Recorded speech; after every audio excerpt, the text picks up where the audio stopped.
Hi everybody, Chuck Brown from Bass Emporium here. Today I want to tell you about a bass that is very cool, very difficult to get a hold of because they haven't changed their production method for years, but they're worth waiting for and they're worth every penny. This is the Rickenbacker 4003. This one is in Fire Glow. A gorgeous burst on these. They do a great paint job. The bodies are made of maple, and as is the neck through. They put a great looking binding on the body and the neck, great triangular inlays, traditional Rickenbacker. If you don't already know, the Rickenbacker 4003 has two outputs. One of them is for mono, when you want to plug in normally like a regular bass would, but then you have a second output if you want to plug one pickup into one system and then the other pickup into a separate system for stereo operation. It still has the mutes in the bridge, which are adjustable, and they really haven't changed the design on these too much over the years, except recently they've added this push-pull pot on the tone so that you have two different capacitors. One is the traditional capacitor, and one is a newer, more modern one that sounds a little bit more full in the low end. But people still wanted the old school, so they gave them both. Very simple design, but very unique sound. Let's give this one a listen. Okay, as you can see on the controls, you have two volumes and two tones, a volume and tone for each pickup, and you also have a pickup switch. Right now the pickup switch is in the middle, so both pickups are on, and the volumes and tones are all the way up. And you might be able to hear a little bit of buzz. That's because both of these pickups are single coils, and they're wound with the same polarity as opposed to a jazz bass, which has them wound with reverse polarity. So you don't cancel out the hum when you have it at center position, both pickups on.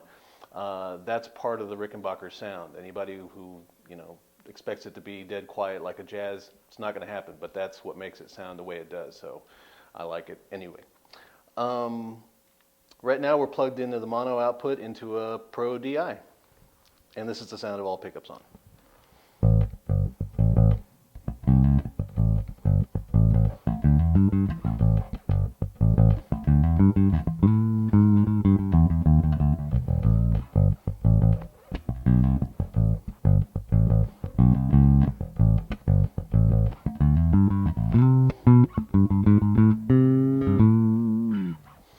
This is the sound of the neck pickup.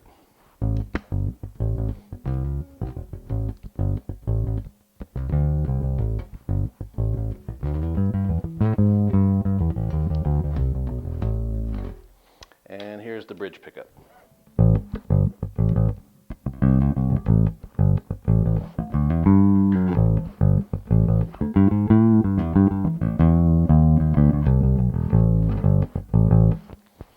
And it gets nice and dark when you turn the tone off on either pickup, and I especially like it when you have them off about halfway down for both in the middle position.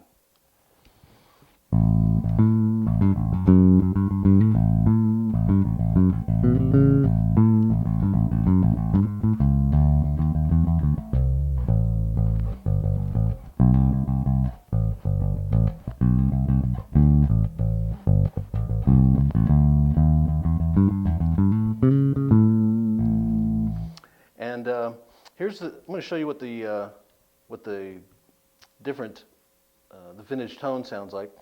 Right now it's in the down position. That's the modern sound.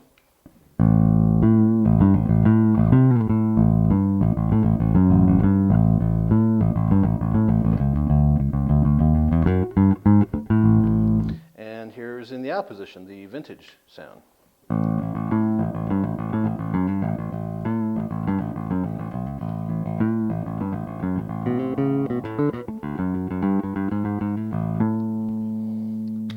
And it even changes the way it sounds when both pickups are on, especially in the low end. But again, if you want that biting sound, the vintage tone might be the way to go.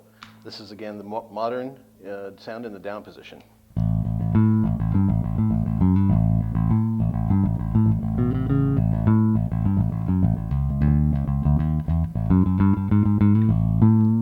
And this is in the vintage position, or out.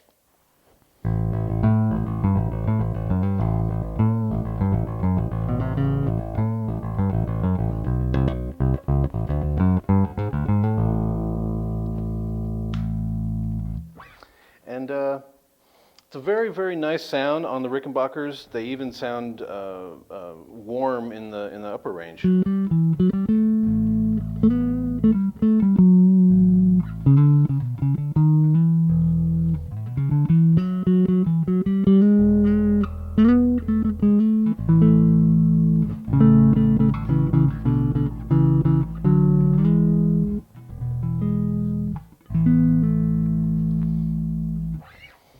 Most people don't use these mutes. I would probably use it if I owned one of these, which I don't yet, but I'm working on it. They're very useful, and you can adjust the height and therefore the pressure on the strings. Just another useful, instead of palm muting, you can use that. Great sounding bass, gorgeous paint job, and really fun to play. But as you can hear, a very unique sound. The same sound they've had for years and years and years, and I hope they never change. If you have any questions about this bass or any of our other great basses, give us a call or check out our website.